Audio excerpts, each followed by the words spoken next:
안녕하세요. 계직 컴퓨터 일반 손경희 선생님입니다. 그래서 오늘 이제 2025년 계리직 기출문제 7월 5일 날 시행이 됐죠. 그래서 이걸 한번 해설 강의를 하려고 이 시간 마련했고요. 일단 이제 총평에서 제가 한번 진짜 말씀드렸지만 문제 상당히 어렵게 나왔어요. 그래서 어떻게 보면 이제 2019년 시험만큼은 어렵게 나오진 않았었는데 2019년 이후로 문제가 물론 2019년보다는 좀 문제가 어렵진 않았더라도 난이도가 좀 많이 올라가고 하지만 이제 이번 2025년 시험만큼 문제가 이렇게 어렵진 않았거든요, 사실은. 근데 이제 2025년 시험 같은 경우는 그렇다고 이제 이 시험들이 뭐 되게 쉬운 건 아니었지만 제가 볼 때는 2019년 시험 다음으로 역대급으로 좀 어렵게 나오지 않았나 생각이 돼요. 그래서 뭐 어떻게 본다면은 뭐 잘 나온 문제도 있는데 어떤 문제 같은 경우는 이제 뭐 범위를 벗어나서 나왔거나 아니면 이제 문제 자체가 처음 출제되는 그런 문제들이 꽤 나왔고요. 지금 이제 뭐 1번 같은 경우에 우리가 뭐 예를 들어서 뭐 환영대기에 대한 내용을 실제 이제 뭐 기출문제나 내용적으로 봤으니까 좀 풀 수 있을지 모르겠지만 운영체의 문제가 1, 2, 3번 쭉 나오는데 2번, 3번도 꽤 다 어려운 문제였다라고 이제 생각하시면 되고요. 그래서 나머지 문제들에서도 이제 또 문제가 되는 게 그 해싱에 대한 문제가 출제가 되는데 그거는 사실은 어떻게 본다면은 데이터베이스 쪽과 관련지일 수 있어요. 데이터베이스에 어차피 확장성 해싱이라든지 이런 게 들어가서 분할 해싱 들어가서 이제 나왔다 볼 수 있는데 그 답이 되는 내용들은 사실은 데이터베이스 내용보다는 자료 구조에 훨씬 더 가깝다라고 생각하시면 될 것 같고 그렇다면은 사실은 어떻게 본다면 이제 그 자료 구조 쪽이나 프로그램 언어 쪽의 내용을 뺀다고 했는데도 불구하고 그 내용을 넣은 게 된 꼴이 되는 것이고요. 그런 부분에서는 충분히 많은 논란이 되고 있다고 보시면 되고요. 그 다음에 스프레드시트 부분에서도 뭐 지금까지 나왔던 게 다 이제 함수나 수식에 대해서 그것도 이제 그 출제 기준을 준 거에서도 스프레드시트는 이제 함수라든지 이제 수식을 낸다. 물론 이제 등이라는 말이 써 있긴 하지만 그게 계속적으로 문제가 나왔었는데 지금 이제 뭐 열세 문제가 이제 컴퓨터 일반에 출제되면서 굳이 또 이제 한 번도 나오지 않았던 그리고 또 어떻게 보면 지금까지의 문제에서 범위를 벗어나는 그런 내용이 그것도 굉장히 어려운 형태를 또 넣은 거에 대해서는 사실 제가 이제 수업을 같이 진행하고 여러분들이 이제 시험을 보러 가는 입장에서는 제 생각에서 굉장히 좀 유감스러운 시험이었다. 그래서 그런 부분들은 앞으로는 좀 개선이 돼야 되지 않나 생각이 돼요. 그래서 우리 제가 이제 수업 시간 중에 맨날 말씀드린 것처럼 이제 뭐 계리직 시험의 문제점 중에 한 가지가 이제 뭐 보기를 쓸 때 몇 개가 옳은 거냐 이런 거 되게 안 좋다고 했는데 그런 건 없었어요. 사실은 뭐 기억님 이렇게 했었는데 일단 시험의 문제는 이 컴일반 다른 과목은 제가 이제 잘 모르지만 그 다른 과목도 좀 어렵게 나왔다고 하더라고요. 근데 컴퓨터 일반만 놓고 봤을 때는 변별력이 그다지 좋지 않은 시험이었다. 어떻게 본다면은 좋지 않은 문제가 좀 많이 나왔다라는 생각이 들어요. 그래서 합격권에 들어가기 위해서는 컴퓨터 일반 열세 문제 중에서 이제 6, 7문제 정도를 맞춰야지만 합격권에 들어갈 수 있을 것 같다. 뭐 그 아래에 마저도 이제 뭐 영어에서 좀 더 맞는다면은 합격권에 들어갈 수 있겠지만 그 정도의 어떤 선상. 그래서 어떻게 보면 반절 이상의 문제가 이렇게 어렵게 나오는 거는 사실 이제 그 좋은 시험은 아니거든, 사실은. 그러니까 뭐 예를 들어서 10개 문제가 나온다면 그 중에서 한 문제 정도가 이제 상수준에 여태까지 한 번도 내지 않았던 아니면 범위가 좀 벗어나더라도 뭐 만점 방지 문제로 나올 수는 있겠다라고 생각을 할 수 있는데 이번 시험에서 그런 문제가 너무 많이 나와서 뭐 계리직 시험 전에 있었던 지방직 시험과는 굉장히 많은 차별이 있었던 같은 컴퓨터 일반이지만 그런 시험이었다라고 생각이 되고요. 그런데 이제 굉장히 많이 공부를 하고 이제 시험장에 가셨는데 불구하고 다 모든 수험생분들이 느꼈을 거예요. 이게 내가 공부한 거를 많이 이제 실력 발휘 못하는 시험이다 이런 생각을 분명히 하셨을 것 같아요. 그래서 분명히 2019년 이후의 시험에서 좀 문제가 될 수 있는 그런 시험이었다라고 생각을 하고요. 그래서 이제 앞으로 시험에서는 지금도 굉장히 많이 논란이 되고 있기 때문에 아마 또 이제 개선이 될 거예요. 좀 더 개선이 될 거고. 하지만 이제 앞으로 이제 여러분들 시험 보시는 데 있어서는 이제 지금 나왔던 기출 문제들은 사실은 다 우리가 보긴 봐야 되니까 일단은. 그래서 그거에 대해서 이제 해설 강의를 좀 한다라고 생각하고 같이 보시면 좋을 것 같아요. 그래서 1번에 보시면 이제 교착 상태 관련된 문제인데 예방이잖아요, 예방. 예방이라는 것을 일단 상호 배제를 제외하고 나머지 셋 중에 하나를 부정한다라고 우리가 얘기를 하죠. 그래서 거기에 대해서는 뭐 계례적에서는 사실 이 문제보다도 교착 상태에 대한 문제는 더 어려운 것도 출제가 됐었기 때문에 이 문제는 사실은 되게 어렵다, 안 좋다라고 보기엔 좀 어려워요. 그래서 이 문제는 맞춰야 되는 문제 중에 하나였다. 근데 이제 1번부터 이런 문제를 딱 만나니까 굉장히 부담이 많이 되셨을 것 같아요. 그죠? 그래서 시스템 내 모든 자원의 번호를 지정한다. 순서 지정한다는 거죠. 그래서 낮은 번호의 자원을 점유한 프로세스가 높은 번호의 자원을 요청할 때 이를 허용할 수 있도록 한다.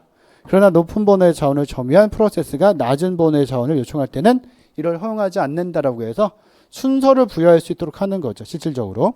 그래서 이제 환영대기나 원형대기가 되는데 우리가 이제 실질적으로 봤던 내용이 이거죠. 우리 교재에 있는 내용이. 그죠? 교착 상태 예방이다 해가지고 상호배제 제외하고 이제 나머지 셋 중에 하나를 부정하는데 그게 이제 점유대기 부정, 비선점 부정, 환영대기 부정이다. 같은 날 시험이 치러졌던 군무원 9급 컴퓨터 일반에서는 어떤 게 나왔냐면은 뭐 거기도 문제 어려운 것들이 나왔었는데 교착 상태에서는 교착 상태가 발생할 수 있는 조건을 냈어요. 아주 간단한 거였죠. 그래서 점유대기, 비선점, 환영대기, 상호 배제 이 네 가지가 이제 그냥 고르는 거였기 때문에 실제 우리 시험에서도 그런 문제가 나왔었지만 지금 보고 있는 1번과는 굉장히 많은 차이가 있었던 문제였다라고 보시면 되고요. 그래서 이제 정답은 2번 원형대기, 환영대기가 된다라고 이제 보시면 되고 2번은 이제 뭐 어렵죠. 2번 같은 형태 문제는 실제 공무원 시험에서는 저도 처음 본 것 같아요. 사실은 처음 봤는데 이제 시간이 좀 많이 있었다면은 이것저것 이제 그 내 지식을 활용해서 문제를 푼다면은 풀 수 있었을 것 같은데 이 시간이 부족하잖아요. 사실은 문제 쫙 풀고 이제 컴퓨터까지 오게 되면은 굉장히 이제 그 심심도 지치고 그 다음에 이제 문제를 풀 시간이 굉장히 촉박한 상태에서 이 문제를 푸는 건 거의 불가능하지 않았을까라고 생각이 돼요. 그래서 2번은 제가 볼 때는 굉장히 이제 오답률이 높은, 그래서 뭐 가장 오답률이 높았던 게 전체적으로 좀 조사했을 때 뭐 9번이라든지 5번이라든지 2번도 해당이 되고 뭐 6번, 뭐 10번 이런 문제들이 오답률이 상당히 높았어요. 그래서 오답률 높은 문제 이제 그 5개 중에 하나에 들어가는 그런 문제였다고 보시면 되고 뭐 좀비 프로세스라는 걸 쓰고 고아 프로세스 썼어요. 제가 이제 이 내용을 봤던 것도 이 문제 딱 처음에 받아보고 이 내용이 예전에 제가 운영체제론을 7급에서 수업할 때 그때 그 대학 교재 아니면 제가 학부에서 공부할 때 그때 봤던 거고요. 공무원 시험에서는 한 번도 보진 않은 것 같아요. 이게. 예를 들어서 예전 이제 7급의 운영체제론에서도 거의 언급되지 않던 굉장히 어려운 문제죠. 그러니까 7급에서 내지 않던 내용을, 왜냐면 예전에는 그 7급, 전산의 7급의 운영체제론의 과목이 따로 있었거든요. 그런 문제를 출제한다는 것은 상식적이지 않죠, 사실. 문제를 뭐, 어떻게 본다면은 사실 그렇잖아요. 계례직이라는 시험에서 더 이제 어렵고 중요하게 내야 되는 과목은 우회보란 말이에요, 사실은. 근데 왜 이렇게 커밀반에 오히려 이제 전산직 시험보다도 더 어려운 문제들을 내는지 잘 모르겠지만 하여간에 굉장히 어려워서 여러분들이 시험장에서 문제 풀기 굉장히 어려웠을 것이다 이렇게 생각이 돼요. 일단 이제 좀비 프로세스랑 고아 프로세스라는 것은 이렇게 정의하면 될 것 같아요. 앞으로는 우리가 또 나온 다음 맞춰야 되기 때문에 검사 시점에서 자식 프로세스가 종료되었지만 자원이 회수되지 않았다. 그러니까 무슨 말이냐면 그거는 지금 여기 프로세스 3번을 보게 되면은 종료했거든요. 종료했는데 자원을 회수하지 않고, 그러니까 종료됐으면 없어져야 되는데 계속 어떻게 보면 종료된 애가 죽은 애가 돌아다닌다 이런 의미죠, 사실은. 그래서 좀비 프로세스다라고 얘기를 하는 것이고, 고화 프로세스가 좀 더 보긴 편한 것 같아요. 시작을 해가지고 작업 수행을 쭉 하는데 누가 끝나요? 부모 프로세스가 종료되어 버린 거죠. 그러니까 얘 같은 경우는 작업은 수행하고 있는데 부모가 없으니까 얘가 이제 뭐가 돼요? 고화 프로세스가 된다라고 볼 수 있겠죠. 일단은 그런 개념이에요, 사실은. 그래서 이제 실제 이런 내용도 우리가 많이 보지는 않지만 뭐 유닉스나 이런 운영 체제에서는 부모 프로세스가 있고 이 부모 프로세스를 복제해서 자식 프로세스들을 만들거든요. 보통 이제 복제해서 만들 때 우리도 뭐 본 적 있는 것 같아요. 이거 내용은. 요게 이제 부모 프로세스 복제해서 어떻게 보면 이제 프로세스 생성하는 거죠. 이 프로세스 생성하는 명령을 보통 이제 포크라고 하죠. 포크라고 하는데 이 포크라는 거는 이제 복제라는 의미가 있거든요. 근데 이 복제라는 건 사실 부모 프로세스에서 복제를 해서 자식 프로세스를 팡팡 찍어내는 거죠. 만들어내는 걸 말해요. 그래서 지금처럼 이제 자식 프로세스가 쭉 작업을 수행하고 있는데 부모가 없어졌다. 그러면 이 자식 프로세스는 이제 고화가 된다는 의미로 고화 프로세스다라고 이름을 지어 놓은 거죠. 사실. 그래서 거기에 대한 설명을 밑에 이렇게 해놓은 거예요.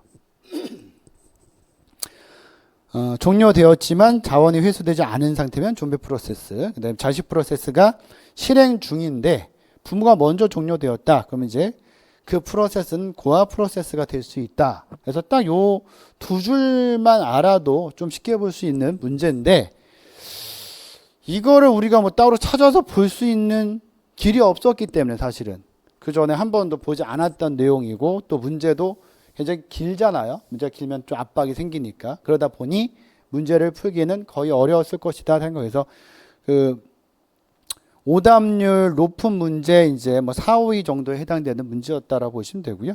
4, 5문제 안에 들어가는 거. 그래서 플러스 2번은 뭐 아무 상관이 없고요. 끝나고 회수가 됐으니까 뭐 고화도 아니고 좀비도 아닌데 얘는 끝났는데도 불구하고 자원이 회수되지 않아서 계속 뭐 돌아다닌다 이렇게 생각하셔야 될 것 같아요. 좀비처럼 좀비 프로세스고 얘는 작업 수행 중에 부모가 먼저 종료되니까 그냥 고화 프로세스로 남아있는 그런 형태다라고 보시면 돼요. 그래서 플러스 1번이 이제 고화 프로세스가 되는 것이고 플러스 3번이 이제 좀비 프로세스가 되는 형태를 보여준 거죠. 뭐 이런 문제들은 앞으로 이제 다른 커멜반 시험에서는 또 출제가 될 것 같아요. 문제가 나쁜 건 아닌데 이게 공무원 시험에 나오지 않았던 거를 출제를 하다 보니까 생전 처음 보는 문제잖아요. 그러니까 이런 문제가 만약 한 문제 정도 껴있다면 사실 문제될 게 없어요.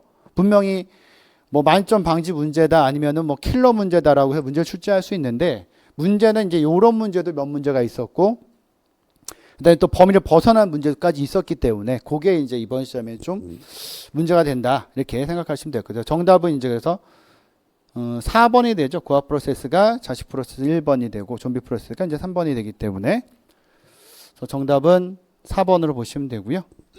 그래서 여기 이제 다시 한번 이제 자식 프로세스 1번이라든지 2번, 3번에 대한 설명을 자세히 써놨으니까요. 그거 한번 확인해 보시면 좋을 것 같아요. 그래서 2번 정답은 이제 4번으로 보시면 되고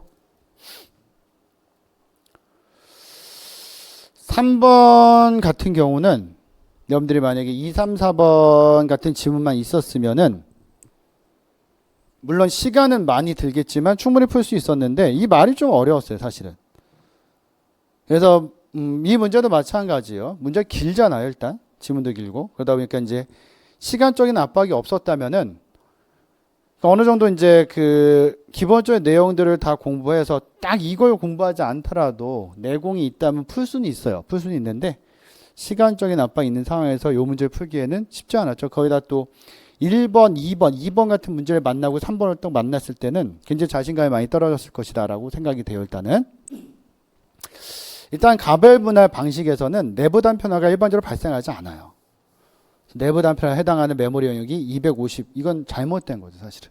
왜냐하면 지금 메모리 영역을 봤을 때 사용 중인 게 있고 가용 공간이 100MB나 150MB, 200MB가 있는 거거든요, 사실은. 그죠? 이런 상태이기 때문에 실제 이제 내부 단편화가 발생된다. 외부 단편화도 뭔가 요청되는 게 없기 때문에 얼마가 발생되는지 몰라요, 사실은.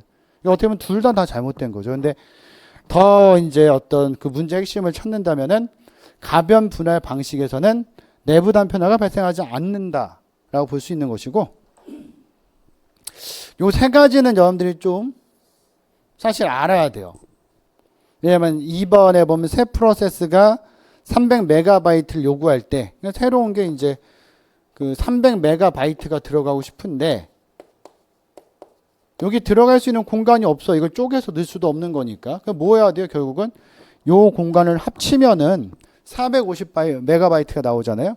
그걸 만들어 놓고 이걸 집어 넣어야겠죠. 그걸 써놓은 게 2번이니까. 그래서 300MB 요구하는 경우에 조각모음 이거 합치는 거죠. 조각모음의 기능을 통해서 해당 프로세스를 300MB죠. 그러니까 450이라는 가용 공간 만들어 놓고 집어 넣어야 된다. 그걸 써놓은 거기 때문에 맞는 표현이 되는 것이고. 3번에 낮은 주소죠. 낮은 주소에서 높은 주소로 이렇게 탐색을 하는 거죠.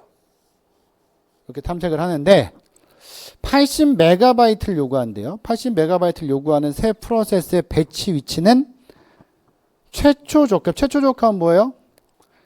가장 빨리 만나는 가용 공간에 집어넣는 거죠. 그러니까 80을 갖고 쭉 가다가 이거 만나면 여기다 쏙 집어넣으면 돼요. 그냥. 그 다음에 최적 적합은 뭐예요?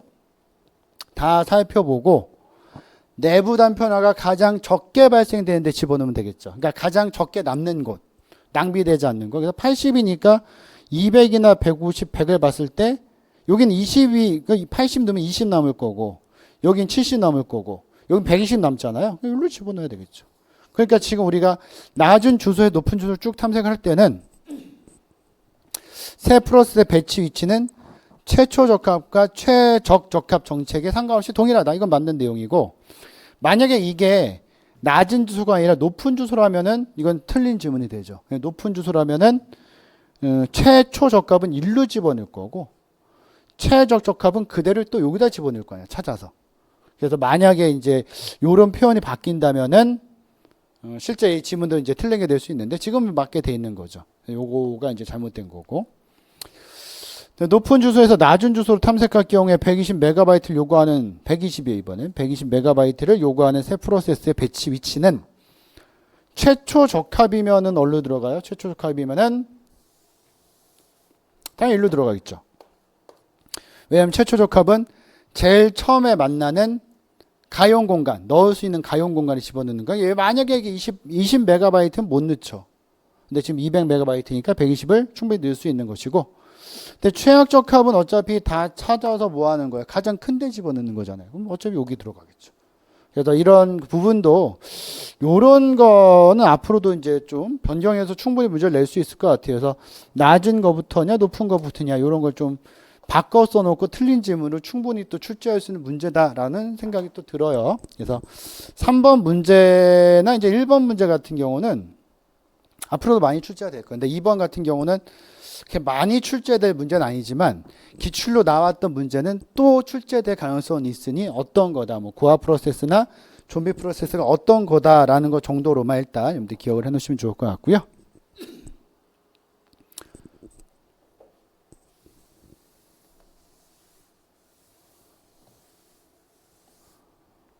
그래서 여기다가 이제 그 내부 단편화 자체가 어떤 거다. 그러니까 한마디로 내부 단편화 자체는 이제 가변 분할 방식에서 발생하지 않는다. 주로 이제 고정 분할에서 발생할 수 있다.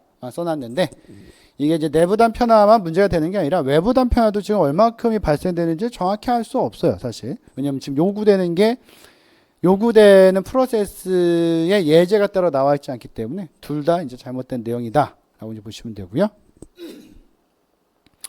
근데 아까 이제 조각 모음에서 이제 셋 다 가용권 합치면 450이 되니까 그렇게 하고서 이제 300을 넣어야 된다. 이런 거. 그 다음에 기본적으로 이제 최초, 최적, 최악 적합은 이건 사실 뭐 언제든지 나올 수 있는 문제죠. 이 문제의 난이도가 아주 높진 않은데 이 최초, 최적, 최악 적합에 해당되는 문제치고는 상당히 요건 잘 낸 것 같아요. 문제를. 그 전에 있던 지문들보다도 훨씬 더 많이 생각해서 문제를 출제한 걸로 보이고요. 앞으로도 이제 출제가 많이 될 것이다. 라고 생각이 돼요. 3번 정답은 이제 1번으로 보시면 되고, 4번은 스프레드시트 문제가 이제 4번 같은 경우는 괜찮은데 5번은 사실은 그 쉽게 말씀드리면 지금까지 나왔던 문제들의 범위를 벗어난 거예요. 물론 이제 저도 교재에다가 뒤에다 뭐 데이터표라든지 피벗 테이블 이런 걸 넣어놓긴 했어요. 그래서 만약에 나온다면은 그게 나온다면은 뭐 데이터표라든지 피벗 테이블과 같이 이제 여러 시험에서 많이 나왔던 게 나와줘야 되는데 뭐 엉뚱하게 뭐 스파크라인 같은 거 시험에서 한 번도 보지 못했던 그런 형태를 넣어서 실제 우리가 공부한 거에 있어서 뭐 스프레드시트 엑셀을 어디까지 봐야 되냐 이 문제잖아요. 왜냐하면 함수나 수식도 엄청 많아요. 여러분들 아시겠지만. 근데 그걸 다 공부해서 갔는데 굳이 5번 같은 문제를 넣어야 되냐.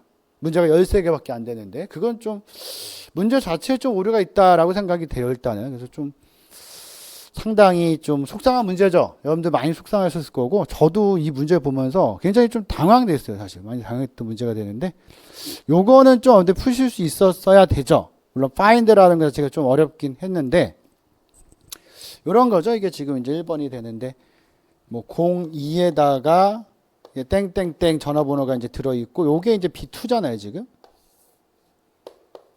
요게 B2니까 일단 이제 문자를 B2 써주고 어차피 이제 문자를 텍스트 들어가고 시작 위치 들어가고 근데 추출할 문자 수에서 이제 find를 쓴 거기 때문에 그래서 제일 처음에 이제 여기 들어가고 그 다음에 2가 시작 위치가 되는 거죠. 그래서 하나 둘이니까 여기가 시작 위치가 되고 그 다음에 이제 02만 떼내야 되니까 02만 그러니까 뭐란 거예요 지금 find를 써서 find를 쓰고 여기서 이제 이게 여러분들 보기가 좀 쉽지 않아서 하나 써드리면은 괄호 닫는 걸 주고 그 다음에 B2를 준 거죠. B2에서 뭘 찾는 거예요? 닫는 거를 찾아라. 그럼 하나, 둘, 셋, 넷이 되는 거죠. 이게. 4가 되니까 4개를 띄면 안 되잖아요. 여기서부터 2개만 띄어야 되니까 여기서 빼기 2를 한 거죠. 이렇게. 그러니까 결과적으로 이제 2가 되는 거예요. 결과적으로 이제 B2에다가 이거죠. 똑같은 거. 미드 해가지고 첫 번째 쓴 거는 사실은 첫 번째 여기 쓴 것은 이제 여기가 2가 된 거죠. B2 셀에서는. 근데 B3 셀에서는 이게 또 바뀌겠죠. 왜냐면 이제 2개, 3개 이렇게 들어있으니까. 그래서 지금 find를 쓴 거고요. 그래서 밑에 이제 제가 예제를 들어서 보여드리면은 find에서 이렇게 쓴 거는 여기에서는 이게 4가 될 거 아니에요. 하나, 둘, 셋, 네 번째니까. 그래서 4에서 1을 빼서 2가 되니까 요게 된 거죠. B2의 시작 2, 그 다음에 추출할 문자 수 2개. 02만 반환할 수 있는 거고. 그 다음에 이렇게 돼 있다면 find에다가 이제 똑같이 해서 이게 이제 5가 되겠죠. 왜냐하면 하나, 둘, 셋, 넷, 5개니까 다섯 번째 5가 되고 5에서 2를 빼니까 3이 돼서 결국은 미드에 이제 B2의 2의 3이 되니까 두 번째부터 3개를 띄면은 이제 032가 반환이 되겠죠. 이렇게 만든. 그래서 find가 하나 더 추가됐지만 사실은 요 문제는 여러분들이 좀 생각을 해서 풀었어야 되는 문제 중에 하나다 이렇게 생각을 하셔야 되고 근데 쉽지는 않아요. 기존에 나왔던 문제에 비해서는 find 뭐 lookup 이런 거 다 확인하고 문제를 또 풀려고 하다 보면은 생각보다 이제 시험장에서 이제 좀 어렵게 풀 수 있었던 문제였는데 그래도 어차피 이제 이 문제는 어차피 함수나 수식 부분의 문제를 출제한다고 출제 근거, 출제 기준을 줬기 때문에 충분히 그 안에 들어가지만 5번은 사실 그렇지 않죠. 근데 물론 이제 뭐 그래요. 함수, 수식의 활용 등이거든요. 그러니까 뭐 더 낼 수는 있는 건데 지금까지 한 번도 안 냈던 요 부분을 굳이 이렇게 어려운 문제가 많이 나온 시험에 이걸 집어넣어야 되나라는 생각이 드는 거죠. 이런 문제는 어디다 집어넣어야 되는 거예요, 그럼? 13문제 중에서 11문제 정도는 우리가 풀 수 있는 범위에 있고, 뭐, 중하 수준의 문제가 있을 때, 한두 문제 넣을 때 이걸 넣을 수 있는 거지. 지금처럼 반절 이상이 더 어렵게 문제가 나오는 상황에서 굳이 이 문제를 또 집어넣는다는 건 사실은 뭐 상식적으로 좀 납득이 되지 않는 문제긴 해요, 사실은.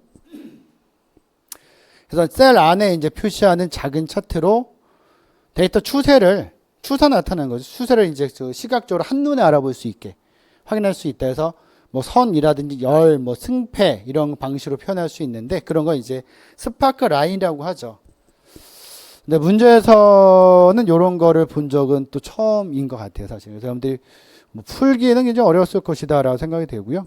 아마 대부분의 분들은 그나마 조금 그래도 눈에 한 번에도 한 번에 봤던 거죠. 사실 뭐 많이 뭐 공부한 건 아니지만 요걸 더 많이 찾지 않았을까 생각이 돼요. 저는 피벗 테이블.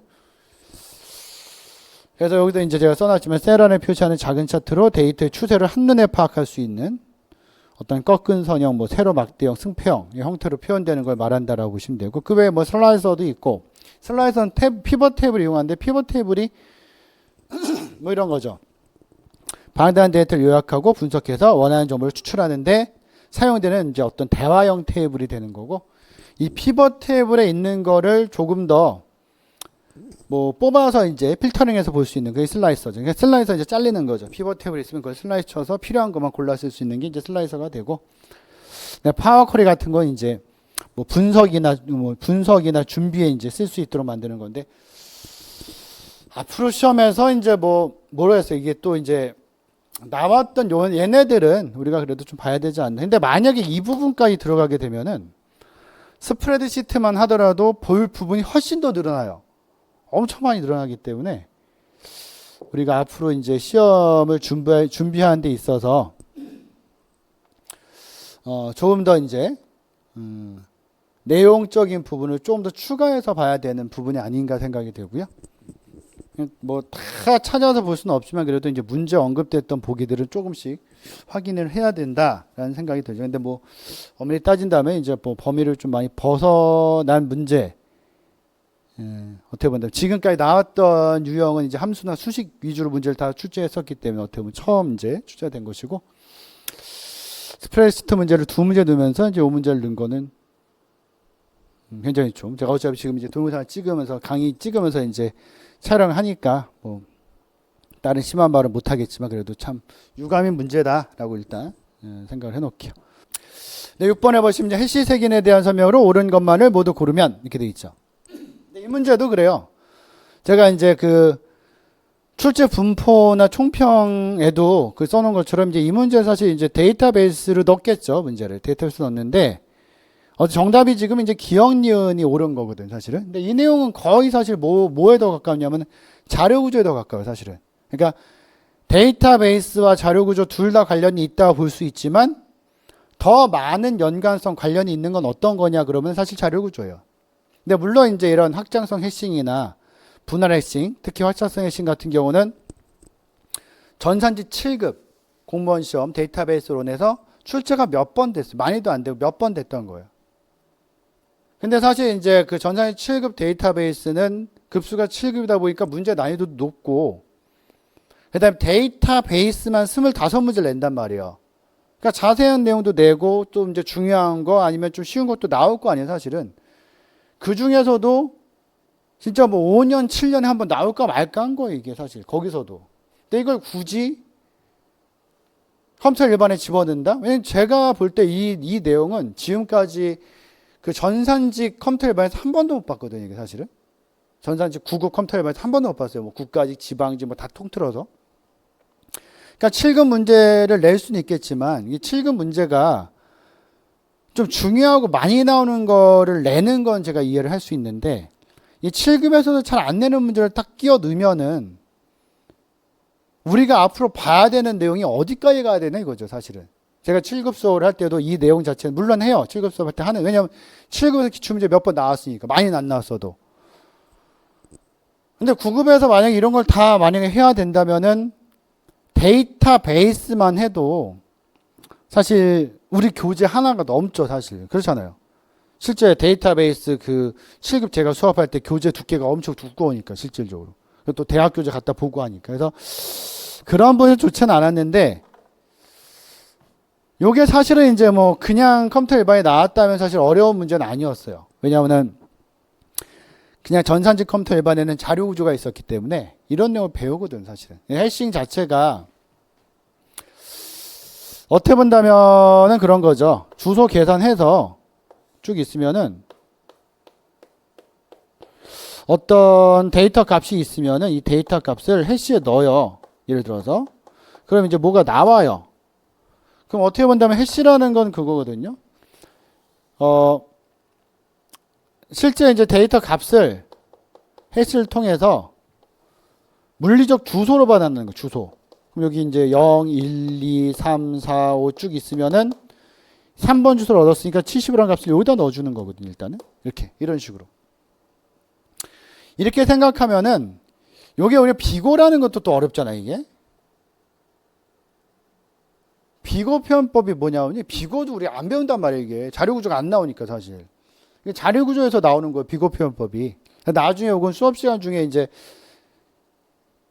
이게 굉장히 길어요. 말할 게 요거 하나만 가지고도. 그러니까 비고라는 표기법도 있고 이제 뭐 오메가 표기법도 있고 세타 표기법도 있거든요. 근데 사실 이거는 뭐 7급 자료구조에서도 별로 필요는 없고요. 보통 비고를 쓴단 말이에요. 비고. 그러니까 비고가 뭐냐면은 간단히 말씀드리면은 어떤 거를 이제 예를 들어서 검색을 해요. 여기에서 뭔가를 검색을 하는데 검색하는 데이터에 따라서 5번 만에 될 때도 있고 10번 만에 될 때도 있고 뭐 11번 만에 될 때도 있고 뭐 12번 만에 될 때도 있는데 어떤 데이터는 50번 만에 돼요. 그럼 일반적으로 어떻게 걸어놓는 게 비고냐면은 무조건 다 검색할 수 있게 해놓는 거예요. 그럼 비고 표현법으로 보통은 아주 쉽게 설명드리는 이거예요. 비고 표현법으로 한 50일 정도 아니면 이제 전체 개수가 이게 만약에 50개다 그러면은 50 정도 잡아 놓는 거예요. 50개를 다 봐야지만 검색할 수 있을 수 있으니까 이런 걸 보통 우리는 50이 n이다 그러면 비고 n이라고 쓰는 거거든요. 그러니까 보더라도 뭔가 검색을 할 때 비고 n이 있고 비고 1이 있다. 요건 이제 한 번만에 검색한다는 건 아니에요. 아주 쉽게 본다면 한 번만에 검색할 수 있다. 뭘 검색하든지 한 번만에 검색한다면은 얘보다 얘가 훨씬 빠른 거잖아요, 사실은. 근데 비고 1 같은 경우는 사실은 이게 이제 상수 시간이라고 해가지고 지금 자세하게 제가 설명드릴 건 아니지만 상수 시간에서 이제 데이터 양에 상관없다 이 말이에요.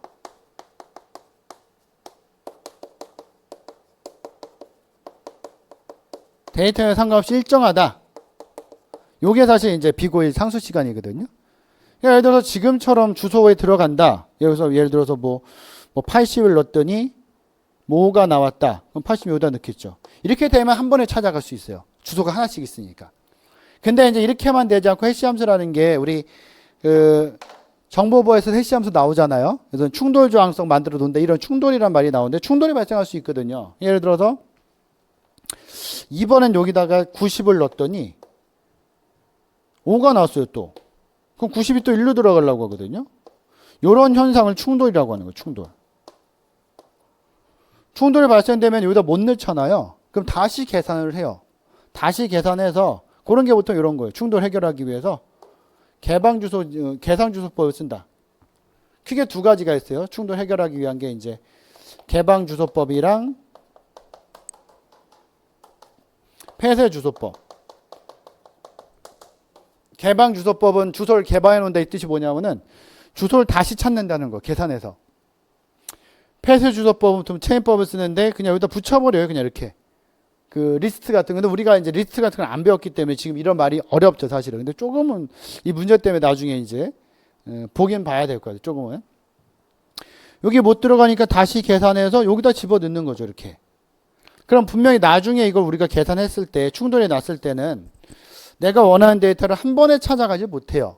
왜냐면 80도 5가 나와서 찾아갔는데 90도 5가 나와서 찾아가는 거 없어요. 그럼 또 딴 데 찾아봐야 될 거 아니야. 그럼 결국은 다 찾다 충돌이 굉장히 많이 발생된다면은 이게 한 번만에 안 되는 거고, 그러니까 쉽게 얘기한다면은 충돌이 없다면 비고 1이 될 수 있는데 한 번만에 다 찾을 수 있게끔 비고 1이 뭐 한 번에 찾는다는 뜻은 아니지만 될 수 있는데 충돌이 발생된다면은 이론적으로 우리는 비고 n으로 본단 말이에요. 이걸 충돌이 발생돼요. 최악의 상황에서. 왜냐면 충돌 나서 원래 들어가는 자리에 못 넣고 다른 자리 자꾸 넣을 거니까. 또 충돌 난다면 또 다른 데 또 넣을 거 아니에요. 이렇게. 그럼 이제 검색할 때 이것저것 다 검색을 해야 되는 거니까. 느려진다는 거죠. 한마디로. 충돌이 발생돼요. 그래서도 그걸 쓴 거예요. 레코드 개수가 n개일 때 최악의 경우가 이제 충돌이 엄청 많이 발생하는 거죠. 충돌이 많이 발생한다면 시간 벌초도는 비고 n까지 갈 수 있다. 근데 만약에 문제에서 레코드 개수가 n개일 때 충돌이 발생하지 않는다면은 비고 n 그러면 잘못된 거죠. 그때 비고 1이 되는 거니까. 그래서 지금 이제 비고라는 거를 간단히 설명드렸지만 이 비고라는 것은 이름은 그거예요. 근사적 표기법.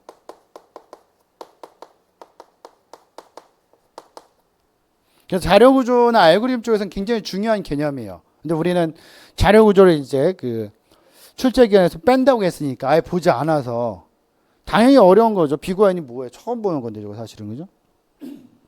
근사적 표기법이 왜 나오냐면은 우리가 비고 n이라고 쓸 때 아까 제가 예를 들어서 이제 n을 갖다 5시로 봤지만 실제 이 n이라는 n은 우리가 컴퓨터 안에서 쓰는 데이터 양이기 때문에 엄청 많은 내용이 엄청 많아서 이렇게까지 표현해요.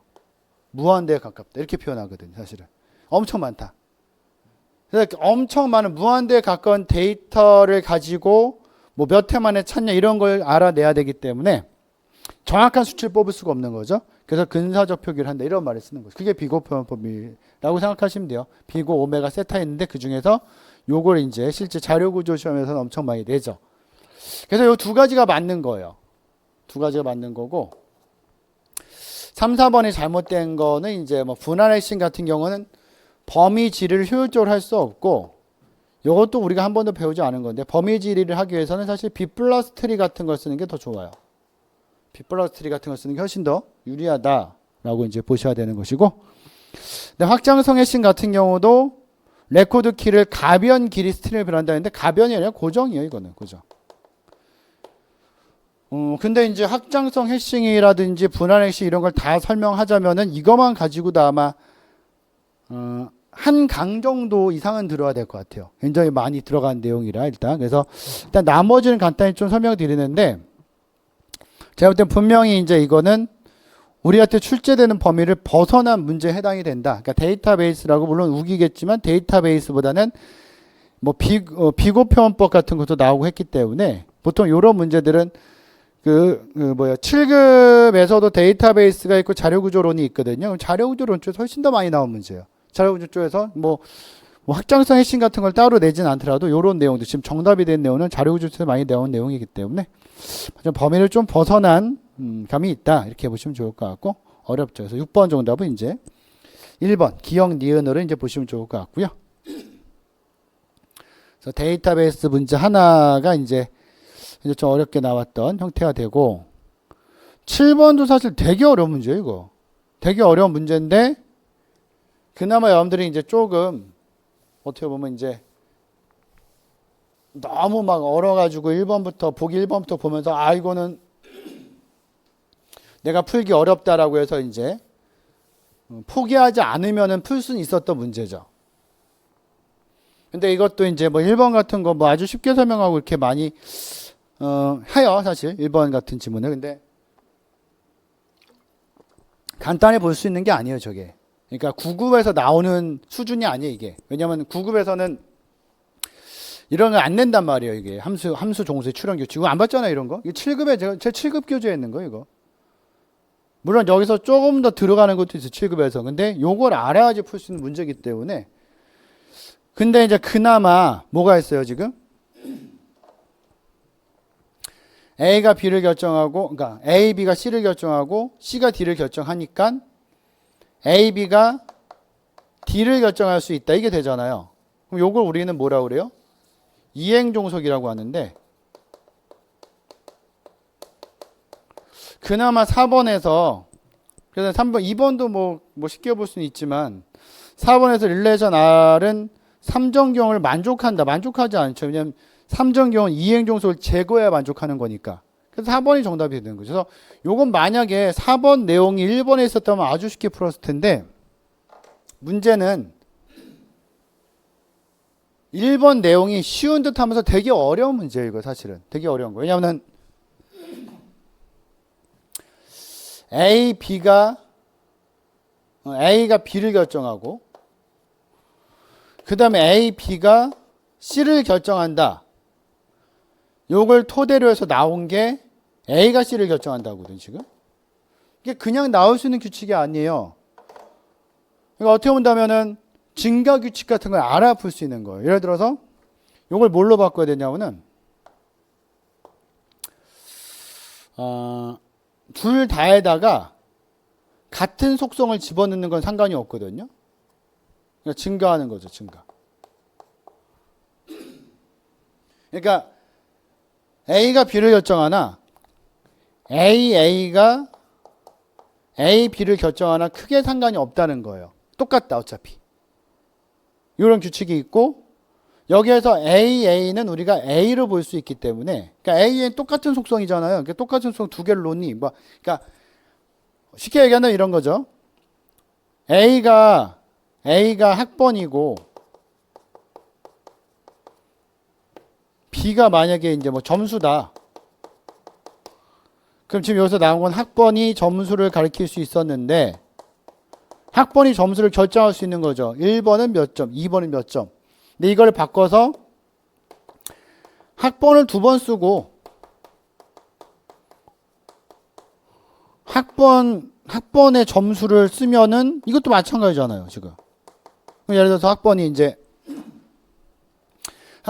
뭐 1번에 뭐 75, 2번에 뭐 90, 3번에 85 이렇게 있었는데 이걸 쓸 때 이렇게 쓴 거죠. 얘는 지금 1번이 75, 2번은 90, 3번은 85인데 이거 어떻게 쓴 거예요?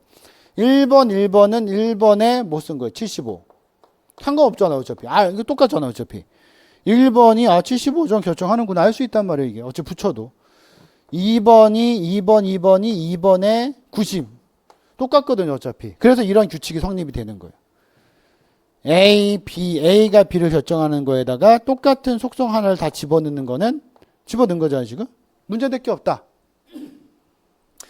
학번 두 번 쓸 필요는 없으니까 학번 한 번 지워도 상관없지 않겠냐 이렇게 되는 거죠. 1, 2 되는 거니까 사실. 그래서 그냥 A로 학번을 그냥 학번으로 고쳐도 된다는 뜻이에요. 이게 추론 규칙에 나와 있는 건데 이 추론 규칙이 상당히 난이도가 높은 문제 나오는 애들의 규칙이에요, 사실은. 9급에서는 한 번도 본 적이 없어요, 제가. 전산식 9급에서는. 7급에서는 그래도 꽤 나와요, 이건. 꽤 나온 내용인데 상당히 문제가 어려운 문제라 정기용 쪽에서 이런 문제까지 들어간 적이 없어요, 9급에서는. 그러니까 이렇게 되는 거죠. 요게 성립이 되는 거죠. 그러니까 결과적으로 뭐가 된 거예요? A가 A, B를 결정하고 요거잖아요. 근데 A, B가 C를 결정하니 결국은 A가 C를 결정 이게 나온 거예요, 이게 사실은. 그러니까 이게 간단히 나오는 게 아니에요, 이게 1번이. 이거 엄청 어려운 거 이거. 이게 간단히 나오는 게 아니라 이걸 다 알고 있어야 풀 수 있는 문제죠.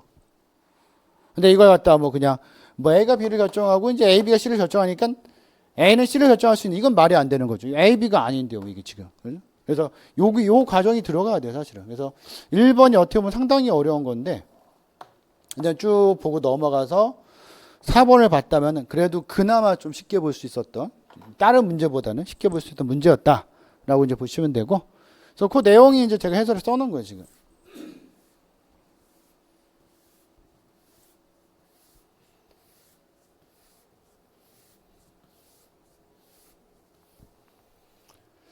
그래서 이제 A가 B를 결정하는 게 이제 증가규칙에서 AB가 되고 즉 A는 AB가 성립된다. 그래서 A가 AB를 결정하고 AB가 C를 결정하기 때문에 A가 C를 결정하는 게 성립될 수 있다는 걸 써놓은 거죠. 그죠? 그렇게. 요건 이제 그냥 나오는 거고. 그죠? 근데 이것도 사실 쉬운 말 아니죠. A는 아래 후보키인데 A가 아래 후보키라는 거는 A는 B, C, D를 다 결정할 수 있어야 되잖아요. 그거죠. A가 B를 결정하는 건 그대로 있고 네, A가 C를 결정한 건 아까 나왔죠, 여기서. 그 다음에 C가 D를 결정하니까 A는 D를 결정할 수도 있는 거죠, 이렇게. 그러니까 어떻게 보면 여기에 대한 이행규칙으로. 그럼 결과적으로 이제 A는 B도 결정하고 C도 결정하고 D도 결정할 수 있기 때문에 A만으로 모든 속성을 결정할 수 있으니까 이제 A는 아래 후보키다라고 볼 수 있는 거죠. 그렇게 보시면 돼요. 여기 이제 마지막 거 4번은 사실 요 중에서는 2번, 4번이 쉽죠. 사실 1, 3번은 사실 깊게 들어가면 되게 어려운 지문이에요. 사실 1, 3번은 이행 종속을 만족하지 않기 때문에 3종경은 만족되지 않는다. 가 이제 정답이 된다라고 이제 보시면 되고요. 그래서 7번 정답은 4번이 된다라고 이제 보시면 되고.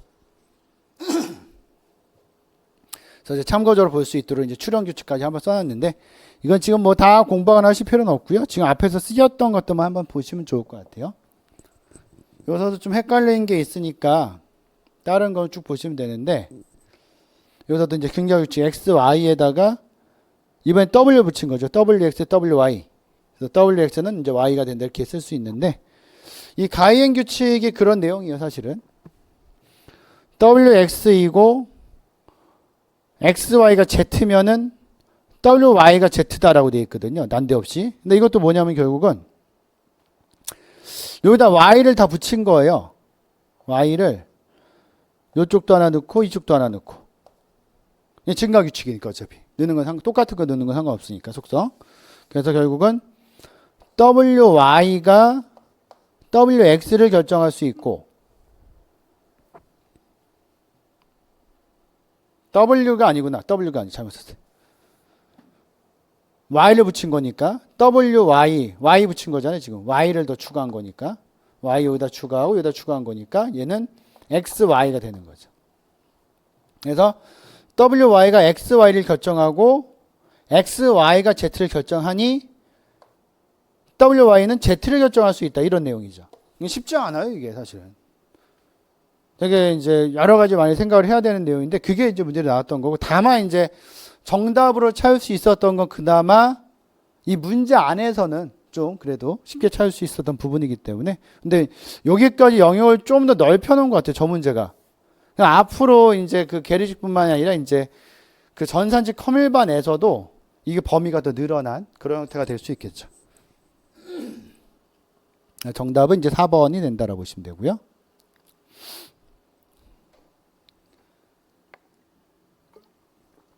8번은 유지보수에 대한 거를 이제 우리 보긴 봤는데, 이게 유지보수가 또 문제로 아주 많이 나오진 않잖아요. 근데 제가 유지보수 파트에서는 항상 이제 그 한 1, 2년 내에는 그런 말 한 것 같아요. 한 2, 3년 된 것 같네요. 그때부터는 2, 3년 전부터는 유지보수 한번 나올 때는 됐다라는 얘기를 항상 수업할 때마다 했었는데, 이게 좀 웃기더라고요. 7월 5일 날 이제 계리식 시험 보고 같은 시간대에 이제 또 군무원 시험을 봤는데, 군무원 9급 시험을 봤는데, 군무원 9급에 컴퓨터 일반에서도 똑같이 완전 유지보수가 나왔어요.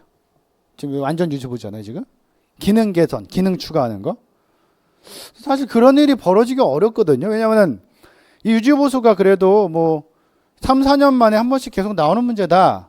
그럼 그럴 가능성이 있는데, 소프트웨어 공학에서도 7급 소프트웨어 공학에서 유지보수는 뭐 4, 5년 만에 한 번씩 나오는 거고요. 그렇다면 커밀반에서 유지보수가 나올 확률은 10년에 한 번 나올까 말까 한 거예요. 근데 하필 그게 같은 날 시험 보는 군무원과 계리식에 똑같이, 그것도 다른 게 정답도 아니고 둘 다 완전 유지보수가 정답이 됐거든요. 참 그건 신기한 것 같아요, 제가 볼 때는. 그래서 이제 뭐 이거죠. 뭐 새로운 기능을 추가하고 기존의 소프트웨어를 개선하는 경우, 이게 이제 완전 유지보수다. 그래서 유지보수 종류부터 해서 이제 이 부분은 뭐 앞으로도 이제 문제가 나오려면은 꽤 오랜 시간이 걸릴 것 같아요. 그죠? 근데 어떤 거다. 그래서 제가 이제 그때 수업 시간에도 이제 강조했던 거는 이제 완전 보수가 제일 많이 나오고, 그 다음에 나올 수 있는 게 이제 수리보수가 오류 고치는 거다. 오류 수정하는 거다. 오류 수정한다 그러면 무조건 수리보수다, 이렇게 말씀드렸었는데, 이번 시험에서 이제 완전 유지보수가 나왔던 문제가 된다. 그래서 난이도가 이제 높지는 않았지만 유지보수 부분을 이렇게 많이 이제 반복적으로 학습하는 경우는 아니기 때문에 그런 부분에서 이제 뭐 그냥 쉽게만 볼 수 있는 문제는 아니다.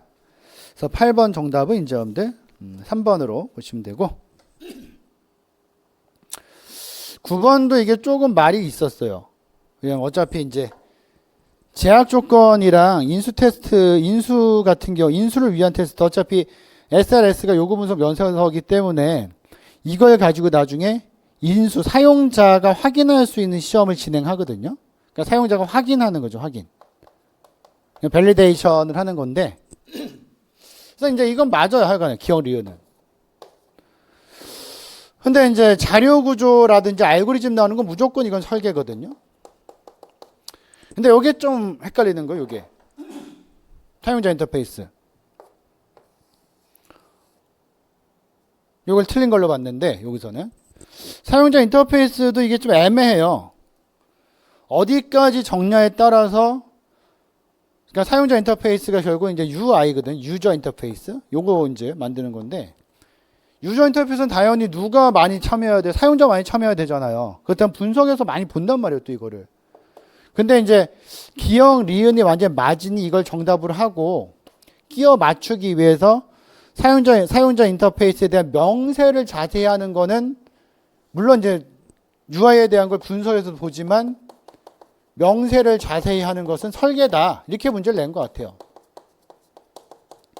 그러니까 굉장히 좀 모호한 면이 있는 문제죠. 이 디귿에서는. 근데 지금 9번 같은 경우는 옳은 것만 딱 고른다면은 디귿은 약간 이제 애매모호한 거고 기억 리을이 맞긴 한데 좀 문제는 있다. 이렇게 보셔야 될 것 같고요. 충분히 이런 문제들은 EJ가 들어가면은 이런 부분은 분명 문제가 될 수 있는 소지가 있죠. 사실은. 그래서 제가 이제 해설에도 그거 이제 좀 써놨는데요.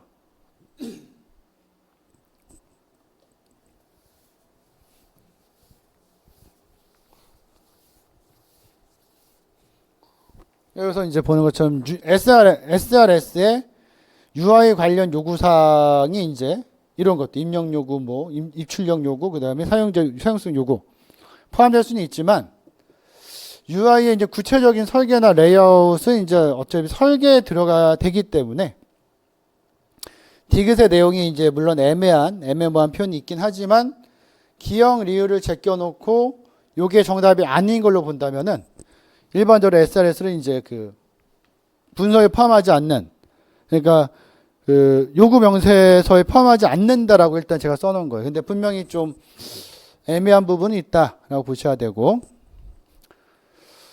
그래서 요구 분석 명세서를 이제 참고 이런 실제 이제 쓰는 요구 분석 명세서예요.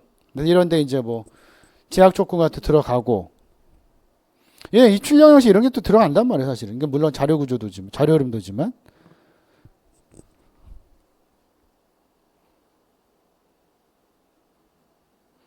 그다음에 인수 기준 같은 거 사용자가 이제 확인하는 과정 이런 게 들어간다. 그래서 굉장히 많은 내용이 들어있죠, 사실은 실질적으로.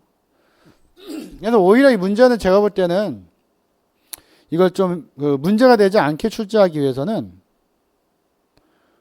오히려 이제 여기다 자료 구조 써놓고 여기다 알고리즘 쓰면 제일 좋아요.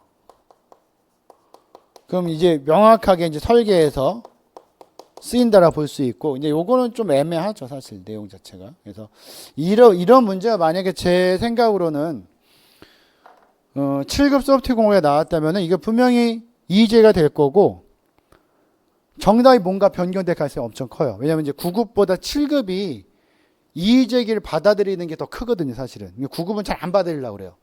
전사식도 그렇고 이제 게네틱도 그렇고 9급에서는 어떻게든 막 진짜 완전 잘못된 문제 아니면 변면 만들어서 이제 빠져나갈 군일 하니까 일단은 그죠? 하여간 좀 문제의 지문에는 분명히 좀 애매모호한 게 있었다라는 걸 이제 봐놓으시면 되고요.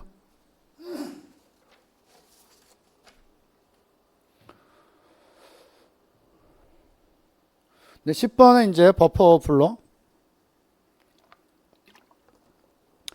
버퍼 오버플로도 그렇고 11번은 그래도 그렇게 어려운 문제는 아니었죠. 11번은 정보보호에서 좀 일반적인 문제였고 13번이 이제 ARP 스푸핑이 나왔는데 일단 ARP 스푸핑이라든지 아니면은 버퍼 오버플로 같은 경우는 정보 보론에서는 엄청 자주 나오는 문제예요. 엄청 많이 나오는 문제에 해당이 되는데 사실 이제 그 우리가 지금 보고 있는 그 게리지 컴퓨터 일반이잖아요. 이게 정보 보론이 아니라 거기서는 좀 범위를 좀 많이 벗어난 거죠, 사실은. 물론 나올 수는 있겠지만 요것보다는 그 전에 많이 출제를 하는 일반적으로 중요하게 많이 출제가 되는 암호화나 아니면은 네트워크 보안 쪽에 출제를 하는 게 더 좋거든요, 사실은. 그게 더 많이 나왔고, 사실은. 근데 좀 어렵게 만들려고 한 것 같아요. 자, 버퍼 오버플로우라는 건 이제 버퍼를 넘치게 만드는 거예요. 넘치게 만들어서 이것도 사실은 프로그래밍 언어 쪽을 알고 있지 않으면은 사실 버퍼 오버플로우 공격도 이해하기 좀 어려워요, 사실. 근데 우리는 어차피 프로그래밍 언어를 안 보잖아요. 그 상황에서 또 일부러 제가 볼 때는 어렵게 만들어 버퍼 오버플로우 공격을 넣은 것 같아요. 그래서 버퍼 오버플로우 공격은 사실 이런 거예요. 버퍼를 넘치게 만드는데 어떻게 넘치게 만드냐면은 이게 프로그래밍 언어가 들어가서 좀 헷갈릴 수 있는데 간단히만 제가 말씀드리면은 아마 제가 이런 식으로 얘기하면서 우리 문제 풀이 때니까 제가 좀 헷갈리긴 한데 설명을 약간 드리는 것 같긴 해요. 근데 이제 어렵죠. 사실은 어려워요.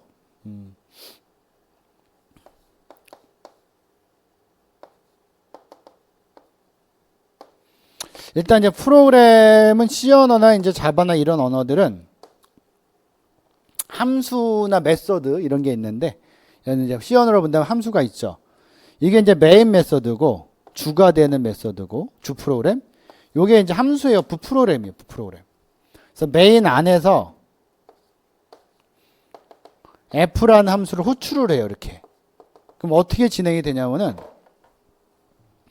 메인에서 쭉 수행을 하다가 프로그램은 항상 메인에서 수행되거든요. 수행을 하다가 f를 만나면은 요게 넘어가요. 제어가. 넘어가서 이걸 부르는 거예요. 한마디로. 이걸 쭉 수행하고 여기서 중요해. 다시 돌아와야 돼요. 이렇게. 이렇게. 돌아와서 여기가 수행돼요. 여기서 끝나는 거예요. 그래서 이제 어떻게 하냐면은, 이게 또 이제 뭐 스택이라는 공간이 들어가는데 사실은 어떤 이제 기억 공간에다가, ret라는 값을 넣어놔요. ret가 return address라는 뜻이거든요. 그러니까 한마디로 복귀 주소. 그게 무슨 말이냐면은 얘가 일로 넘어갔잖아요. 넘어갔다 나중에 다시 돌아와야 되잖아요. 그러니까 요런 걸 만들어서 나중에 돌아야 되는 주소 요걸 써놓는 거예요. 주소. 요게 주소가 100이다. 그럼 100을 써놓는 거예요. 여기다가. 이렇게. 그럼 요거 보고서 나중에 찾아오는 거예요. 이렇게. 근데 보통 이제 RET 값만 있는 게 아니라 쭉 뭔가가 들어가는데 여기에 이제 보통 버퍼가 있고 뭐 다른 거 뭐 몇 개 들어가고 이제 RET 값이 있고 이렇게 쭉 들어간단 말이에요. 이렇게. 여기 이제 중요하잖아요. 나중에 복귀해야 되니까. 근데 공격자가 입력값을 굉장히 큰 걸 넣어요. 버퍼에다가. 버퍼가 넘치게. 그럼 얘가 막 넘치면서 뭐까지 깨냐면은 RET 값까지 깨버려요. 이렇게. 이게 버퍼 오버플로 공격이에요. 요게 깨지면은 여기에서 일로 못 돌아가겠죠.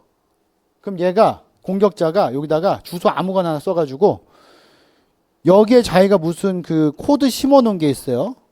일로 이렇게 넘어서 이걸 수행시키게 만들어요. 보통 이런 거 이제 쉘 코드라고 하는데 요게 수행이 되면은 공격자의 권한이 높아져요. 그러니까 공격자가 쉽게 얘기해서 어떤 사이트나 서버에서 할 권한이 없는데 권한이 막 높아지는 거예요. 막 높아지는 거. 쉽게 얘기해서 그런 식이죠. 요게 버퍼 오버플로 공격이 실제로. 그래서 입력값을 실제 이제 버퍼 오버플로 공격이죠. 입력값을 검증만 잘 한다면은 그러니까 어떻게 검증하는 거예요? 버퍼 공간에 맞게끔 넣으면 상관없잖아요, 사실은. 근데 그걸 검증하지 않으니까 공격자가 확 넣는 거죠. 그러니까 입력값 검증한다는 것이 뭐에 가까운 거예요? 길이를 보는 거예요. 길이. 입력값의 길이. 길이가 너무 크면은 이게 말 그대로 오버플로 넘치게 되니까. 근데 이제 1번에 엉뚱한 걸 쓴 거지. 그러니까 만약에 이게 이 문제가 9급이나 7급에 정보보로에 나왔다면 되게 쉬운 문제예요. 근데 이제 이 컴일반에 나왔을 때는 굉장히 좀 버거 문제죠. 범위를 넓혀놨으니까. 버퍼 오버플로 공격은 데이터 유형에 대한, 유형이 아니죠. 유형이 아니고 길이. 유형이라는 건 이제 뭐 문자나 숫자나 이런 건데 문자나 숫자를 보는 게 아니라 이게 얼만큼 들어가냐 보는 거예요. 이게 넘치게끔 길이, 입력값을 보는 거니까. 이게 잘못된 거고요. 그래서 유형에 대한 불명확한 정의로 인한 것이다. 근데 이건 사실 또 어떤 거에 해당되냐면은 여기서 따로 우리 보진 않는데 이제 요건 사실 이제 그 포맷 스트링이라는 공격이 있어요. 포맷 스트링 공격과 약간 연관이 돼요. 포맷 스트링 공격과 약간 연관되는 설명이지 버퍼 오버플로우는 전혀 상관이 없는 그런 설명이었어서 이제 1번이 이제 잘못된 거고, 유형은 아니고 이제 뭐가 되는 거예요? 길이다, 길이. 이렇게. 물론 이제 나중에 이것도 이제 우리 수업 시간 중에 더 자세히 배워야 되는 내용이 되는 거죠, 사실. 그래서 밑에 이제 뭐 보면 뭐 대응 방어로 스택 가드도 있고, 뭐 스택 실드도 있고, 그 다음에 뭐 ASRL도 있고, 뭐 DP도 있고, 뭐 여러 가지 있어요. 많아요. 이런 것도 준도 있고. 근데 공격은 이제 센 UID가 설정된 루트건, 권한 상승하는 공격, 권한 상승.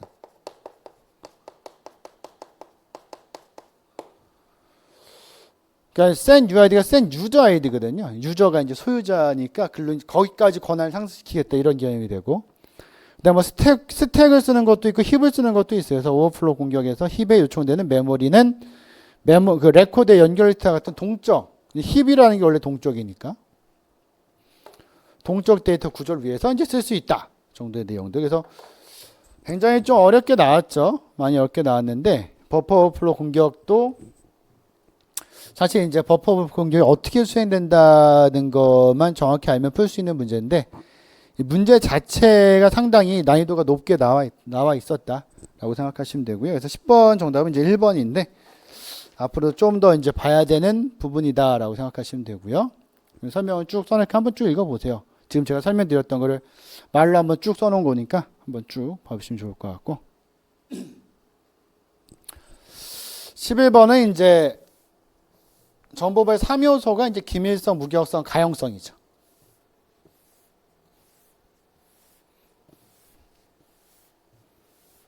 기밀성은 감추는 거죠. 권한이 없는 사람이 못 보게 감추는 거. 무결성은 권한이 없는 사람이 변경 못하게 하는 거. 가용성은 권한 있는 사람이 쓸 수 있게 하는 거. 쓰고자 할 때. 그러니까 내가 어떤 사이트에 회원가입했다.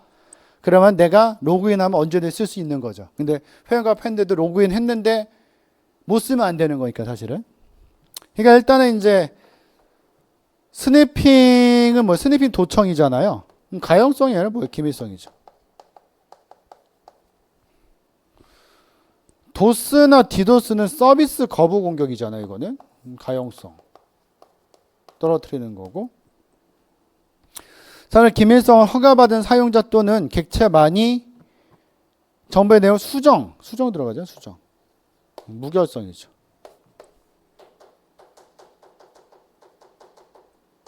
자, 4번에 이제 두 시스템 간의 데이터를 중간에 변조하는 중간자 공격은 무결성에 대한, 그죠? 변조니까 중간에 뭔가 변경하는 거. 요거는 무결성에 대한 공격을 말하는 거죠, 사실. 근데 뭐 중간형 공격은 이제 뭐 변조만 하는 건 아니고 중간에 몰래 내용을 훔쳐볼 수도 있거든요. 그럼 또 기밀성을 파괴할 수도 있는데 지금 요걸 써줬죠. 중간에 내용을 중간에 몰래 이제 바꾸는 거죠, 변조하는 거. 그래서 무결성이랑 이제 맞물리는 거고 나머지는 다 이제 틀리게 쓴 거니까. 그래서 11번 정답은 이제 4번이 된다라고 보시면 되고요. 그나마 이제 전체 문제 중에서는 가장 난이도가 그래도 좀 낮지 않았나라는 생각이 들어요. 11번.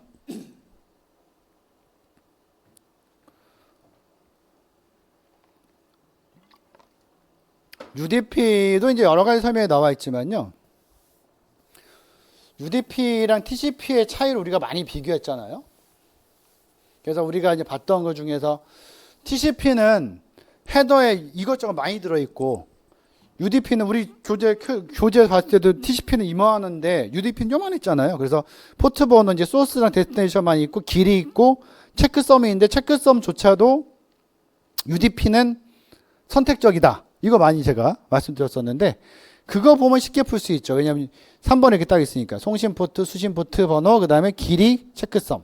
근데 체크썸이 물론 뭐예요? 선택적이죠. TCP는 필수적이고 UDP는 선택적이지만 이걸로 볼 수 있는데 문제를 좀 치사하게 만든 게 1번은 그렇다 치더라도 2번 같은 경우는 이제 이런 포트 번호 틀리게 쓴 거는 좀 어렵죠, 사실은. 예를 들어서 그 DHCP 같은 경우는 이제 443이라고 썼는데 이거 보시면은 67번이죠. 클라이언트는 68번이고 443은 HTTPS거든요, 이게. 그래서 요거를 우리 문제에서도 이거는 기출에서도 이게 HTTPS다라는 게 나온 적은 있어요. 그래서 그걸 생각한다면 맞출 수 있지만 그게 아니면은 어차피 UDP에서 이거 우리가 외운 거잖아요. DHCP나 SNMP 쓰는 거. 요거만 보고 문제 풀었다면 2번을 찍을 수도 있는 거죠, 이게 사실은. 그래서 이런 것까지 세밀하게 넣은 거는 굉장히 좀 어렵게 낸 문제가 되는 것이고. 근데 다만 이제 3번 같은 지문이 있어서 여러분들이 차근차근 읽어보셨다면은 그 그림 이거잖아요. 그냥 이렇게 해가지고 포트 번호 2개 들어가고 길이 있고 체크섬 들어가는 거 요거였잖아요, 우리 그림. 그래서 요거 제가 이제 요건 선택적이다. 왜냐면 이제 UDP에서 그 내용을 많이 물어보니까 사실은. 그죠? 는 것인데 그런 부분에서 좀 문제가 있죠. 그래서 1번 같은 경우는 비연결 지향까지는 뭐 맞는 걸 봐야죠. 비연결형이 맞는 말이지만 왜냐면 이제 커넥션 리스지 커넥션 리스 오리엔티드는 아니거든요. 그래서 비연결형이라는 말이 맞는데 뭐 저거는 뭐 대학교에서도 워낙에 많이 틀리게 써놨으니까 다만 가상 경로를 이제 가상 연결하는 건 아니고요. 그죠? 그래서 3번이 지금 맞는 게 되고 4번도 이제 크기 갖다가 틀리게 써놓은 거죠. 그래서 요것도 이제 간단히 외워놔야 되겠죠. 그래서 다음 걸로 또 이게 넘어가 있군요. 그래서 UDP 헤더 크기는 16바이트가 아닌 8바이트. TCP 헤더 이것도 어렵죠. 4번도. 3번에서 정답을 찾지 못하면은 나머지가 다 함정이 되는 지문들이라 문제 자체 난이도는 상당히 어려웠던 그죠? 그런 문제였다. 그래서 12번 정답은 3번이 되고 근데 요거는 이제 제 욕심 같아서 여러분들이 이제 요거 TCP 헤더라든지 UDP 헤더를 좀 우리가 살펴봤으니까 여러분들이 좀 풀 수 있지 않았을까라는 생각이 돼요. 근데 뭐 워낙에 함정이 좀 많이 있어가지고 이게 생각보다는 시험장에서 많이 어려웠을 문제가 된다라고 보시면 돼요. 12번 정답은 이제 2번으로 보시면 2번인데 3번 12번 정답은 3번. 그 다음에 13번 이거 요거잖아요. 우리 교재했던 그림 그죠?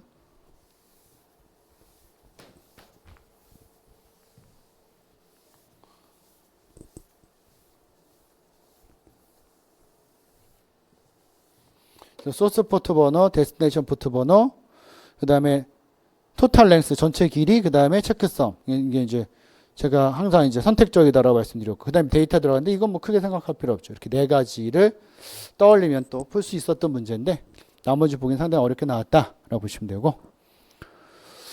네, 13번은 ARP 스푸핑이에요. 이것도 제가 그림을 제가 이제 내용에 좀 헷갈리긴 한데 이것도 마찬가지로 이제 그 정보 보호론이었다면 그 어려운 문제는 아니었어요. 근데 이제 게레지 그 컴퓨터 일반에 나오기에는 상당히 좀 주제가 좀 어려운 형태였다. 근데 이런 걸 다 집어넣어서 버퍼 오버플로우 공격이라든지 ARP 스푸핑 이런 공격을 다 집어넣어서 보면은 양이 많죠, 사실은. 양이 엄청 많아지죠. 정보 보호론도 암호화도 봐야 되죠. 네트워크 구반, 물론 네트워크 구반이지만 뭐 방화弁이나 IDS부터 해가지고 뭐 보안 장비부터 이런 걸 다 본다면은 도스 공격도 종류가 많은데 상당히 범위를 많이 넓혀 놓은 거죠. 사실 어떻게 굉장히 많이 넓혀 놓은 거죠. ARP 스푸핑이라고 되어 있고요. 핵심만 간단히 말씀드리면 ARP 스푸핑은 이제 맥주 소속이는 거예요.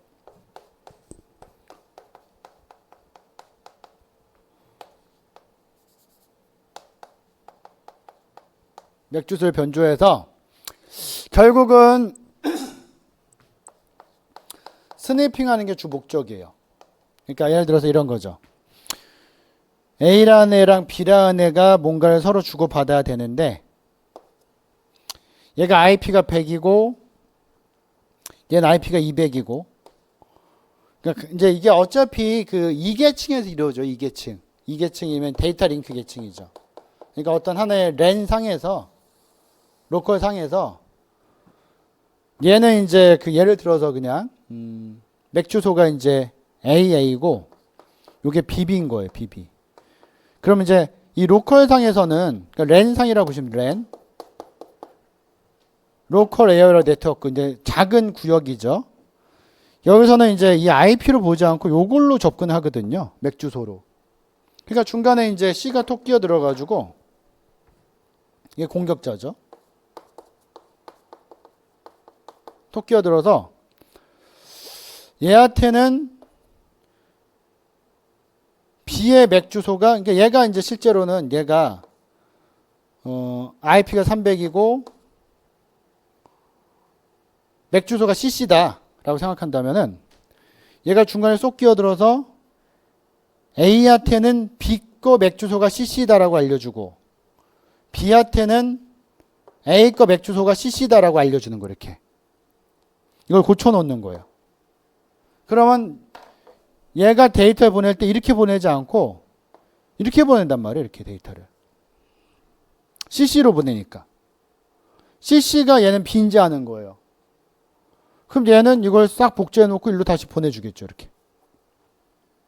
그럼 B도 마찬가지로 A의 맥 주소가 CC인지 아니까 일로 보내는 거예요. 또 보내고 얘는 또 복제하고 또 일로 보내주죠. 그러니까 통신은 돼요. A, B 둘 간에 통신은 되는데 중간에 얘가 다 뭐하고 있어요. 지금 스니핑하고 있는 거죠. 요게 ARP 스푸핑 공격이 된다. ARP를 어떻게 보면 이제 속이는 거죠. 사실 속이는 거. 그래서 어차피 이 계층 이제 데이터 링크 계층에서 공격이 수행되는 것이기 때문에 일단 라우팅을 위주할 필요 없죠. 라우팅은 어차피 3계층이잖아요. 네트워크 계층. 전송 계층도 아니에요. 2계층이니까. 다 지울 수 있어요. 그러니까 공격 대응 방안은 ARP 하이픈 명령을 이용해서 정적이죠. 정적. 스태틱. 이게 무슨 말이냐면은 정적 ARP 테이블이라고 했거든요. 이걸 못 바꾸게 하는 거예요. 절대. 예를 들어 지금 아까는 얘 거 맥 주소를 CC, 얘 것도 CC로 바꿀 수 있으니까 공격을 한 거잖아요. 그러니까 이걸 못 바꾸게 하는 거야. 아예. 그럼 공격 자체가 안 돼요. 무조건 A는 맥 주소 AA, B는 맥 주소 BB가 되기 때문에 이런 공격이 안 되는 거죠. 그래서 이게 실질적인 어떤 대응 방안이에요. 대응 방안 많이 나오는. 그래서 정적으로 이게 제일 중요해요. 정적으로 만들고 ARP 리플리를 이제 그냥 무시하는 거. 요게 이제 옳은 게 되는 거고. 4번은 스위치의 맥 테이블 버퍼를 오버플로 시켜서 스위치가 더미어브처럼 동작하도록 하는 것은 이제 이건 맥플로딩 공격이에요. 맥플로딩. 맥플로딩 된다. 그러니까 맥플로딩.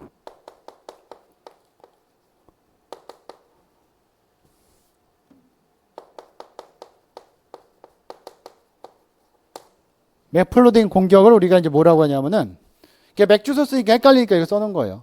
이거는 이제 다른 말로 스위치 제밍.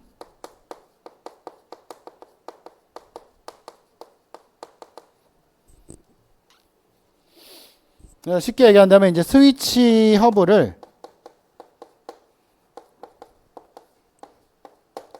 더미업으로 바꾸는 공격. 요게 이제 스위치 제밍 공격이고요. 이게 어떻게 되는 거예요? 이런 거예요. 예를 들어서 어떤 네트워크 하나 있고 여기 이제 많은 컴퓨터가 묶여 있단 말이에요. 현재 공격자가 여기 있어요.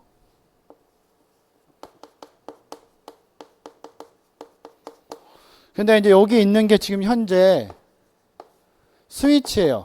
스위칭 허브. 스위칭 허브에 뭐가 있냐면 맥 테이블이 있거든요.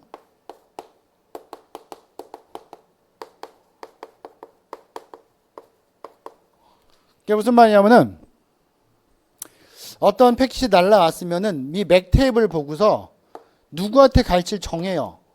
그러니까 다 보내는 게 아니라 얘한테만 싹 보내는 거예요. 그러니까 이쪽 구역으로만 보내죠. 실제로는. 얘한테 보낸다고 생각하면 돼요. 그러니까 이렇게 하다 보니까 공격자는 남의 거 패킷이 안 날라오거든요. 그럼 공격할 수가 없잖아요. 그러니까 이거를 공격해가지고 맥플로딩이니까 이걸 넘치게 만드는 거예요. 막 뭔가 집어넣어서 이걸 깨버려요. 이걸 깨면 스위칭 허브가 뭘로 변해요? 더미 허브로 바뀌거든요. 더미 허브로 바뀌면은 이 더미업은 뭐래요? 날라온 패킷을 이런 게 없으니까 그냥 다 보낸단 말이에요. 다 보내서 네 거만 갖고 아니면 버려 이렇게 된다는 거죠. 이렇게 되면 공격자한테 날라오죠 이게. 그럼 요걸 가지고 이제 공격자가 뭔가 공격을 할 수 있도록 하는 거. 이게 맥플로딩 스위치 재민 공격이. 그래서 4번은 내용적으로 ARP 스푸핑이랑 관련이 없다. 그러니까 내용적으로 잘못된 건 아닌데 이거랑 관련이 없고 요거랑 관련이 있는 거다라고 생각하시면 될 것 같아요. 일단 33번까지도 사실 문제가 쉽진 않았죠. 그래서 문제를 쭉 봤는데요. 그 다음부터 이제 전산이란다. 그 영어 문제니까 13번까지 보는데 실제 우리가 그 풀었던 그 문제들에 대한 어떤 앞으로의 학습에 대한 필요한 범위를 상당히 좀 넓히는 문제였고요. 또 문제 자체도 범위를 좀 많이 뛰어넘는 것들이 있어서 여러분들이 좀 많이 어렵게 이제 시험을 보셨을 것 같아요. 그래서 이거는 이제 해설지 뽑으셔가지고 같이 이제 수업 보시면서 같이 이제 보시면 될 것 같고, 저 이제 본 수업에서 또 여러분들 만나 뵙고, 물론 이제 문제 나왔던 것들도 다 봐야 되겠지만, 이제 이거 외로 또 이제 추가적으로 관련된 내용들이 있단 말이에요. 그것까지 쭉 보게 되면은, 지금까지 우리 학습하던 것보다는 조금 더 이제 내용이 더 많아질 것 같아요, 사실은. 그래서 시험 문제가 물론 이제 제 마음처럼 나올 수는 없겠지만, 그래서 상식적으로 좀 출제가 되면 좋았을 텐데, 계리식 시험이 항상 좀 모르겠어요. 컴퓨터 일반을 왜 이렇게 어렵게 내는지 모르겠지만, 일반적인 이제 그 전산지 컴퓨터 일반 문제보다 훨씬 더 난이도를 높게 계속 출제하고 있기 때문에, 그런 상황에서 뭐 그런 것 같아요. 우리가 꽈락 나지 않도록 공부를 하면서 다른 수험생보다 내가 한 문제라도 더 맞추겠다는 생각으로 이제 학습에 임해야 될 것이고, 또 그런 분들이 또 이제 합격까지 갈 수 있으니까요. 그렇게 마음 먹고 이제 앞으로의 시험을 또 준비하시면 될 거예요. 그래서 오늘 기출문제에서는 여기까지 보고요. 저는 이제 뭐 다음에 본 수업에서 여러분들 또 다시 또 만나 뵐게요. 예, 수고하셨습니다.